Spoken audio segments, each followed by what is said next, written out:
Sir what is 30A? 30A Bharat के संविधान में एक ऐसी धारा है, ये धारा ये कहती है कि हिंदू अपने धर्म की शिक्षा नहीं दे सकता, अपने कॉलेज में नहीं दे सकता, प्राइवेट कॉलेज में नहीं दे सकता, इसके लिए कॉलेज नहीं बना सकता, और जो सरकार के जो कॉलेजेस हैं उसमें नहीं दी जा सकती। लेकिन एक धारा है 30, वो 30 धारा मुसलमानों को इस बात की इजाजत देती है कि वो अपनी मजहब की शिक्षा के लिए कॉलेज खोल सकते हैं, वो मदरसे चला सकते हैं, क्रिश्चियन अपने मदरसे चला सकते हैं, स्कूल इंस्टीट्यूशन चला सकते हैं जहां वो अपने मजहब की शिक्षा दे सकते हैं। मेरा सवाल यह है, क्या संविधान के निर्माताओं को इस बात का बोध नहीं था कि सिम्मी जी, अगर आप अपने धर्म की शिक्षा आपको नहीं मिलेगी तो आप में संस्कार कहां से आएंगे, आप में फेथ कहां से आएगा, आप वेद क्या हैं, पुराण क्या है, कैसे जानेंगे अगर आपसे कहा जाए आपको यह नहीं पढ़ना है। और भारत में एक ऐसी सिविलाइजेशन जिसके 5000 साल का जो रिटन डॉक्यूमेंटेशन है, उसमें भारत का कोई भी आप दौर देख लें, कभी भारत की सनातन संस्कृति के मानने वालों ने दुनिया के किसी देश पे हमला नहीं किया। यह शब्द बलात्कार हमारी संस्कृति का हिस्सा नहीं था। ये घूंघट इसलिए नहीं था कि हमारे यहां था, हमको गलत नैरेटिव दिया गया।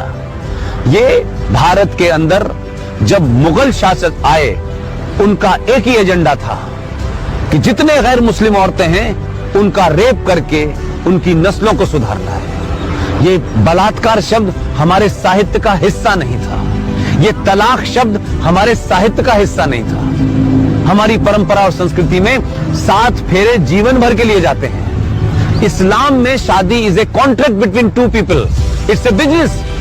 आपने शादी मुझसे की और शादी करने के कुछ दिन के बाद आपको लगा कि मैं रहना नहीं चाहती, तो बिजनेस कॉन्ट्रैक्ट है, आपने कॉन्ट्रैक्ट कैंसिल कर दिया। तो आर्टिकल 30A भारत के संविधान से हटना चाहिए। इस देश के 90 से 95 करोड़ हिंदुओं को उनका शास्त्र क्या कहता है, उनका वेद क्या कहता है, इसकी शिक्षा की इजाजत देनी चाहिए। और मंदिरों के ऊपर जो हिंदू पैसा चढ़ाते हैं, यह भी एक लॉ है जो नहीं पता देश को। भारत के जितने भी मंदिर हैं उस पे जो पैसा चढ़ता है वो सरकार के खजाने में चला जाता है।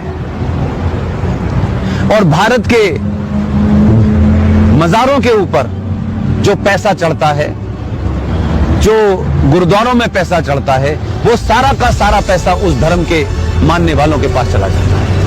सिर्फ भारत के हिंदुओं का पैसा जो आप अयप्पा पे चढ़ाती हैं, जो महाकाल पे चढ़ाती हैं, जो वैष्णो देवी पे चढ़ाती हैं, वो पैसा सरकार ले लेती है। तो अगर भारत के मंदिरों पे चढ़ने वाले पैसे से भारत के लोग, हिंदू लोग, सनातनी लोग अपने विश्वविद्यालय खोलना चाहें कि हम सनातन की के बारे में बताएंगे, पुराणों को पढ़ाएंगे, तो उसकी भी छूट नहीं है। ये संविधान में 2 धाराएं एंटी हिंदू हैं, इनको समाप्त होना चाहिए। और मैंने कल भी घोषणा की है कि अगले 2 साल में इसके खिलाफ भी मैं